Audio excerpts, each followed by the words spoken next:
Hi guys, and welcome back to KNC Taxidermy. I just wanted to talk a little bit today about mounting bears. I know I didn't get a whole lot of footage of the process, but I just wanted to go back through and talk about it because I had some questions about it, and I just wanted to make sure that I explained the process that I do when I do black bears. A lot of people don't like to do, especially small shop taxidermists like myself, they don't like or prefer to do black bears because they are time consuming and a little more work because they are so fatty and oily or greasy.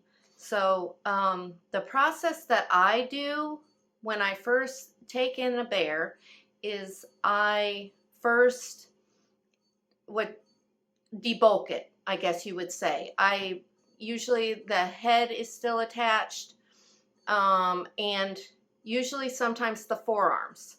They leave the forearms, especially if it's a half life-size mount like this one here. They leave they'll cut off usually here at the like the elbow, what we would consider the elbow, and leave because they want the paws in the included in the mount. So usually it's the head and some of the neck and the forearm. So first thing I do is skin that out, remove all that. And you want to make sure that you get down when you're doing the paw. I usually come up, there's a pad up here, further up, a smaller pad, and then you have your big pad, and then you have like your toe pads. What I usually do is I start from there and I'll make an incision down and around the big the like heel pad. I'll come around that to open that up because it's for me it's really difficult to get in that, and I just open that up and to make sure that I can remove all those bones up to the very first one, the joint that the nail is adhered to, because you want to get all those out. So of course that's what I do first, and then of course skin out the head. And I skin out my head the same as I would like a white-tailed deer, turning out the nose, the lips, the eyes, and the ears.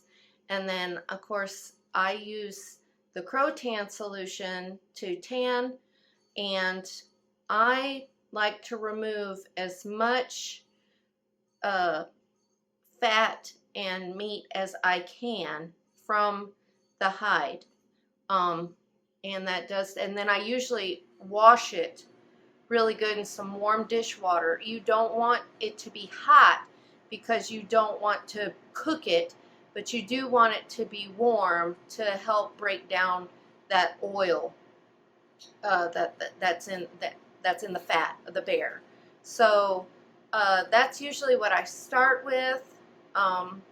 Some people put it on the flesher and flesh it out, some of their hides. I personally don't like to put raw meat on my flesher, so I usually flesh it out by hand to debulk it for tanning, and then after tanning, then I put it on my fleshing wheel.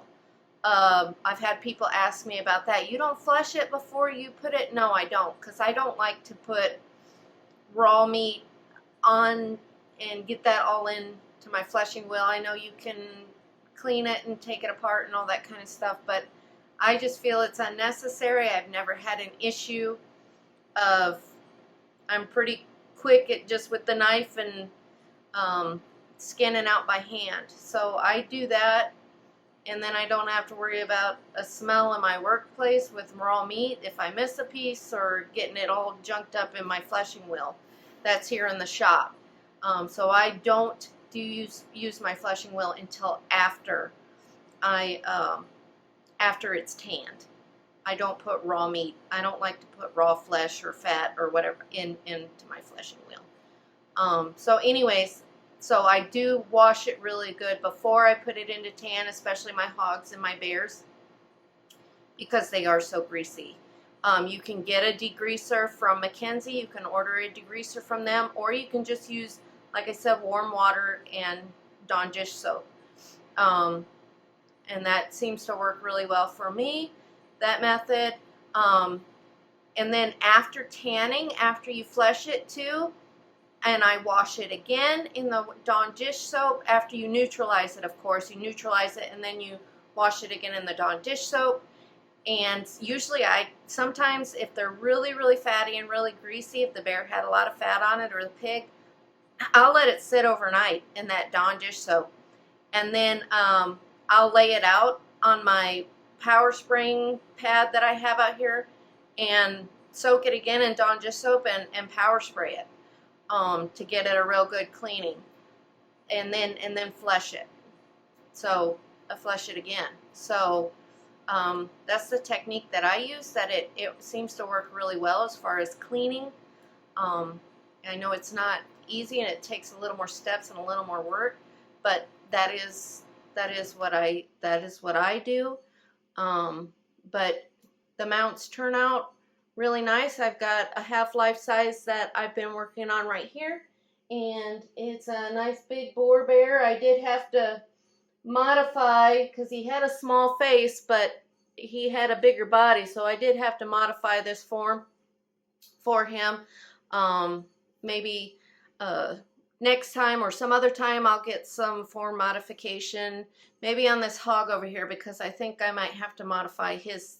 He had a large hump on his back, so I may have to modify that one a little bit, so maybe I can get some video of that to show you my process on that. But that's as far as prepping these black bears or hogs for that matter.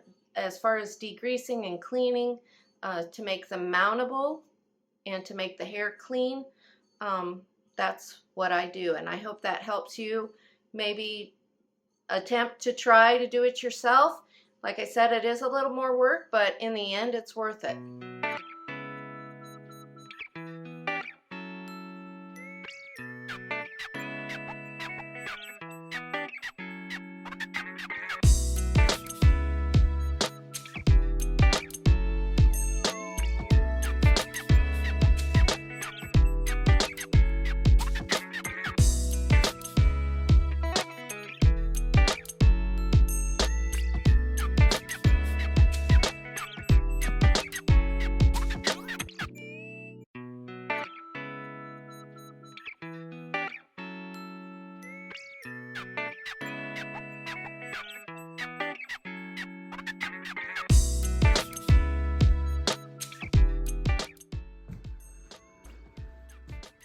Hi guys, and welcome back to K&C Taxidermy. Be sure to subscribe to our page so you can be part of all the stuff we're going to be doing this summer.